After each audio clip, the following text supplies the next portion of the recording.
Hello बच्चों, welcome to the channel. जिस बच्चे की मैथ्स में कंपार्टमेंट आई है बस तैयार हो जाओ। मैं एनसीईआरटी की कुछ इंपॉर्टेंट क्वेश्चंस आपको बता रही हूँ जो पूरे के पूरे 14 चैप्टर्स को कवर करेंगे। हर चैप्टर में से कुछ इंपॉर्टेंट क्वेश्चंस हैं। सारी एक्सरसाइज करने की जरूरत नहीं है क्योंकि अभी इतना टाइम नहीं है और आपको सिर्फ इसमें पास होना है। आपको पास होने के लिए मार्क्स चाहिए, तो बस ये इंपॉर्टेंट क्वेश्चन आप प्रिपेयर कर लीजिए और आप इस पे मैथ्स के एग्जाम में पास हो जाएंगे। तो चलिए बिना किसी टाइम वेस्टेज के इस वीडियो को स्टार्ट करते हैं। एनसीईआरटी में आपके हैं 14 चैप्टर्स। 14 चैप्टर्स का जो मार्क्स का डिस्ट्रीब्यूशन है वो इस हिसाब से है कि रियल नंबर्स हैं आपके 6 मार्क्स के, और शुरू के जो 4 चैप्टर्स हैं 2 to ले टू 5 तक वो हैं 20 मार्क्स के। फिर है 8 मार्क्स का चैप्टर ट्राइंगल्स। फिर है आपका chapter coordinate geometry, introduction of trigonometry, and ये आप पूरे साल भर देखते हुए आए होंगे अगर आपने एनसीईआरटी की बुक खोली होगी। तो सिंपल आपको क्या करना है, सिर्फ एनसीईआरटी की बुक उठानी है और सारे चैप्टर्स के आगे मार्क्स क्लिक कर देनी है। क्यों कर देनी है? क्योंकि जब आप चैप्टर्स प्रिपेयर करोगे, जब आप इंपॉर्टेंट क्वेश्चंस प्रिपेयर कर लोगे तो कम से कम आप 20 मार्क्स के जो ये 4 चैप्टर्स हैं वो, और जो आपके ये 10 मार्क्स 11 मार्क्स के स्टैटिस्टिक्स प्रोबेबिलिटी के चैप्टर्स हैं, इनको आप कंप्लीट कर लीजिए ताकि आपका पूरा सिलेबस, इतना सिलेबस हो जाए कि आप इसमें पास हो जाए। ठीक है, अब आगे चलते हैं, चैप्टर 1 को उठाते हैं। चैप्टर 1 है रियल नंबर। रियल नंबर में क्या आता है बच्चों? सिर्फ एलसीएम और एचसीएफ के रिलेटेड क्वेश्चन आते हैं। ज्यादा दिमाग लगाने की जरूरत नहीं है, सिर्फ प्रूफ और इरेशनैलिटी के क्वेश्चन आते हैं। सिंपल से सिंपल फिक्स क्वेश्चन है जिस टाइप के क्वेश्चंस आते हैं। तो एक्सरसाइज 1.1 में टिक लगा लो 2, 4, 5, 6, 7। सिर्फ ये इंपॉर्टेंट क्वेश्चंस आपको करने हैं। ठीक है, और इनकी प्रैक्टिस 1 या 2 बार कर लो, पेपर क्लियर हो जाएगा। एक्सरसाइज 1.2 में first and second question type का आता है, बस उसमें चेंज कर देते हैं, √2 की जगह √3 कर दें और माइनस और प्लस को चेंज कर देंगे। सिंपल से एज इट इज क्वेश्चन उठ के आता है। ठीक है, और एग्जाम्पल 5 और 6 देख लेना, ये भी सेम इसी टाइप के क्वेश्चन है जो इरेशनैलिटी पे बेस्ड है। ठीक है, चलिए चलते हैं चैप्टर नंबर 2 पे। चैप्टर नंबर 2 में है ज्योमेट्रिकल मीनिंग ऑफ पॉलिनोमियल और रिलेशन। इसमें भी 2 टाइप के क्वेश्चन आते हैं, एक तो आता है ग्राफ से रिलेटेड क्वेश्चन और एक आता है अल्फा और बीटा कोफिशिएंट्स के ऊपर क्वेश्चन। ठीक है, तो ये भी जल्दी से टिक लगा लो। क्वेश्चन 1 होगा सिंपल। 2.1 में सिर्फ क्वेश्चन 1 इंपॉर्टेंट है और क्वेश्चन एक्सरसाइज 2.2 में क्वेश्चन 1 और क्वेश्चन 2 है, उसके ये पार्ट्स हैं। मैं आपको पूरे पार्ट्स भी बता रही हूँ कि अगर आपने ये पार्ट कर लिए है ना तो आप ये चैप्टर पूरा कर लोगे, क्योंकि ये पार्ट ऐसे हैं कि आपको सारे के सारा इसमें कंसेप्ट आपका क्लियर हो जाएगा। ठीक है, तो ये जरा पार्ट जरूर कर लेना। 2nd, 3rd, 4th and 6th। Second question में भी 2nd, 3rd and 4th and 6th part है और एग्जाम्पल 5th जरूर देख लेना। ठीक है, एक बार अपने हाथ से प्रैक्टिस कर लेना। आपके पास अभी एटलीस्ट 15 से 20 दिन होंगे जो आप इसको क्वेश्चंस को प्रैक्टिस कर सकते हो। मैं पूरी एनसीईआरटी करने को नहीं कह रही, मैं सिर्फ और सिर्फ इंपॉर्टेंट क्वेश्चंस करने को कह रही हूँ जिससे आप इस पेपर को पास कर पाओगे। ठीक है, चैप्टर 3 है pair of linear equation in 2 variable, जिसमें है graphical method, substitution method and elimination method. ये 3 टाइप के मेथड्स के ऊपर क्वेश्चन आते हैं और आपकी ये 3 एक्सरसाइज हैं, 3.1, 3.2 एंड 3.3। ये इसके इंपॉर्टेंट क्वेश्चन है। 3.1 में क्वेश्चन 1, 3 एंड 4 एंड 6। ठीक है, 4 ही क्वेश्चन इंपॉर्टेंट है, बाकी किसी को देखने की भी जरूरत नहीं है। एक्सरसाइज 3.2 में फर्स्ट क्वेश्चन में 2nd, 3rd, 4th and 5th part को देखना है एंड क्वेश्चन 3 देखना है। आपने अच्छे से हाथ से प्रैक्टिस करनी है। एंड एक्सरसाइज 3.3 में क्वेश्चन 2 का 2nd, 4th and 5th part. ये मैं आपको टेंटेटिवली इंपॉर्टेंट क्वेश्चन बता रही हूँ जिनसे आपको ये पूरा चैप्टर क्लियर भी हो जाएगा और आपकी प्रैक्टिस भी हो सकती है। ठीक है, मैं आपको ये गारंटेड नहीं दे सकती हूँ कि आपको यही क्वेश्चन आएगा, बट क्या होता है बच्चों, हल्की सी वैल्यू चेंज हो जाती है, थोड़ी सी लैंग्वेज चेंज हो जाती है, बट इसी पैटर्न पे ये क्वेश्चंस आते हैं। ठीक है, और जो टेबल 3.1 है आप इसमें जरूर लर्न कर लेना क्योंकि ये टेबल आपको इन तीनों एक्सरसाइज में काम आएगी। ठीक है, इन तीनों एक्सरसाइज में आपको काम आएगी। तो ये हो गया pair of linear equation in 3 variable, chapter 3 complete. Okay, अब हम चलते हैं चैप्टर 4 पे, क्वाड्रेटिक इक्वेशन पे। क्वाड्रेटिक इक्वेशन में सिंपल सा एक क्वाड्रेटिक फॉर्मूला है और नेचर ऑफ रूट आपको पढ़ना है। अगर नेचर ऑफ रूट्स भी नहीं पढ़ते हो तो सिंपल क्वाड्रेटिक फॉर्मूला पढ़ जाना, इससे रिलेटेड 2 क्वेश्चन आते ही आते हैं, फिक्स है आपके। ठीक है, इससे रिलेटेड जो क्वेश्चंस आते हैं वो आपको कवर हो जाएंगे 4.1 एंड 4.2 में। इसके इंपॉर्टेंट क्वेश्चंस है क्वेश्चन 1 एंड क्वेश्चन 2।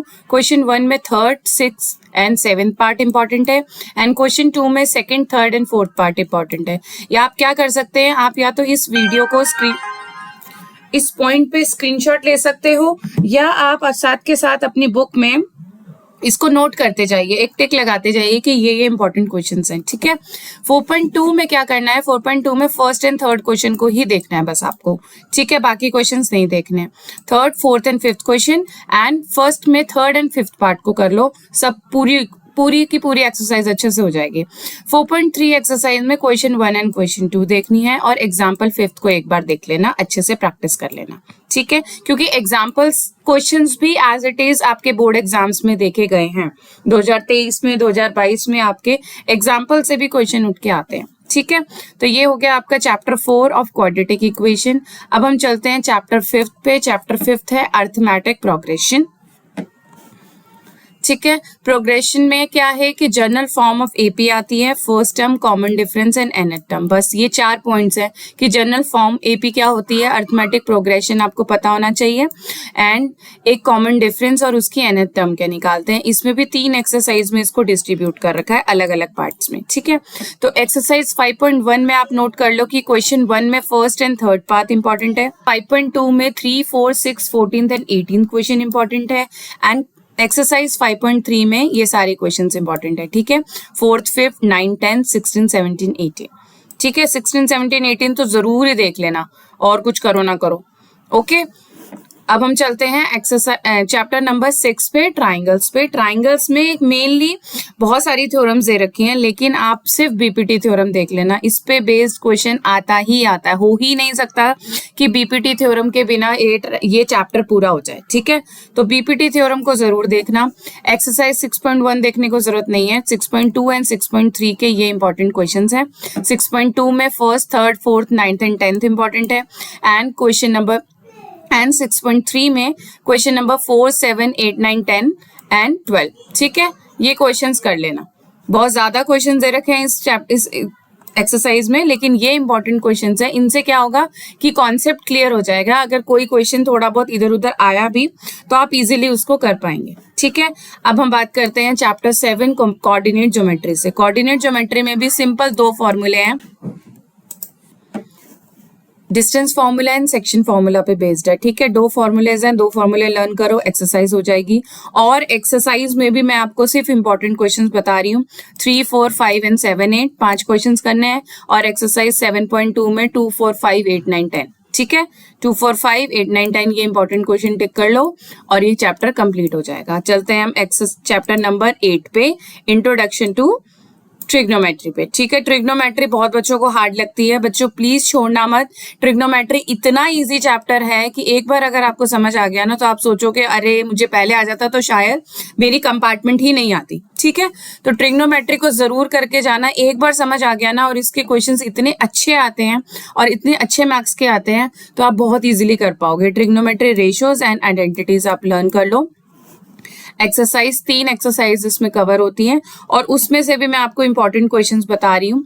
2, 3, 4, 7, 8, 9, 10, ठीक है। ये हो गया एक्सरसाइज 8.1 में। 8.2 में फर्स्ट, सेकंड, थर्ड क्वेश्चन आपको देखना है। फर्स्ट में first part, third part and fifth part को जरूर प्रैक्टिस कर लेना। क्वेश्चन नंबर 2 में फर्स्ट एंड थर्ड पार्ट को प्रैक्टिस कर लेना, and question number 3। Similarly exercise 8.3 में क्वेश्चन नंबर 4 देखना है बस आपको, ठीक है। First, second, third and fourth part इसके देख लो, और एग्जाम्पल 5 एंड 10 ये तो मोस्ट इंपॉर्टेंट एग्जाम्पल्स है, ओके। ये हो गया ट्रिग्नोमेट्री इंट्रोडक्शन। अब आता है सम एप्लीकेशन ऑफ ट्रिग्नोमेट्री। इसमें क्या आता है, सिंपल हाइट एंड डिस्टेंस से रिलेटेड क्वेश्चंस आते हैं कि बिल्डिंग की हाइट है, हाइट कैसे निकालनी है, एंगल क्या बनेगा, एंगल ऑफ एलिवेशन क्या होगा, कैसे होगा, ठीक है। इसमें ये इंपॉर्टेंट क्वेश्चन है 2, 5, 6, 8, 10, 12, 13, 14 एंड 16 ये इंपॉर्टेंट क्वेश्चंस है। सिर्फ इन क्वेश्चंस को कर लो, पूरी एक्सरसाइज आपकी कवर हो जाएगी। आपको इजीली सम एप्लीकेशंस कैसे यूज करते हैं ट्रिग्नोमेट्री की, क्या हाइट एंड डिस्टेंस के क्वेश्चंस आते हैं किस टाइप के, इसको आप इजीली कर पाओगे, ठीक है। अब हम बात करते हैं चैप्टर नंबर 10 सर्कल्स का। ये थोड़ा सा चैप्टर बच्चों को हार्ड लगता है बट ये हार्ड नहीं है। मैं आपको सिंपल एक थ्योरम कह रही हूँ कि 10.1 थ्योरम कर लेना और ये क्वेश्चन कर लेना। 10.1 में थर्ड क्वेश्चन एंड 10.2 में ये इंपॉर्टेंट क्वेश्चन है, ठीक है। सिर्फ इंपॉर्टेंट क्वेश्चन हमें करने हैं। मुश्किल से आपको ये 1 हफ्ता लगेगा सारे इंपॉर्टेंट क्वेश्चन कवर करने में और आपकी ये पूरा सिलेबस कवर हो जाएगा। 1 हफ्ते में करो पूरा इंपॉर्टेंट क्वेश्चन, चाहे देख देख के कर लो, फिर उससे नेक्स्ट वीक में बिना देखे कर लो, बस ये इसकी तैयारी पूरी हो जाएगी आपकी। ये हो गया चैप्टर 10 सर्कल। फिर हम आते हैं एरिया और एरिया रिलेटेड टू सर्कल में। इसमें भी क्या होता है, length of arc and area of sectors related question आते हैं। एक ही एक्सरसाइज है और एक में भी मैंने ये इंपॉर्टेंट क्वेश्चंस आपको बताए हैं 3, 4, 5, 9, 10 एंड 13। ठीक है बच्चों, तो ये हो जाएगा एरिया रिलेटेड टू सर्कल्स के इंपॉर्टेंट क्वेश्चंस। नोट कर रहे हो ना साथ साथ? अगर नोट नहीं कर पा रहे हो तो इसका स्क्रीनशॉट्स लेते जाओ, हर उसका स्क्रीनशॉट ले लो, ताकि आप बाद में जब आप पढ़ने लगोगे तो उसको आप नोट कर पाओ। ठीक है, अब हम बात करते हैं chapter number 12 surface area and volume की। सरफेस एरिया एंड वॉल्यूम में क्या है कि एरिया एंड वॉल्यूम्स निकालने आते हैं। ठीक है, सरफेस एरिया निकालो और वॉल्यूम निकालो अलग अलग सॉलिड्स का। ठीक है, इसमें भी 2 एक्सरसाइज हैं 12.1 एंड 12.2। इसमें भी 2, 5, 6, 9 क्वेश्चन करना है 12.1 में एंड 12.2 में 3, 4, 5, 6 क्वेश्चन। 4 क्वेश्चन मैंने दिए हैं।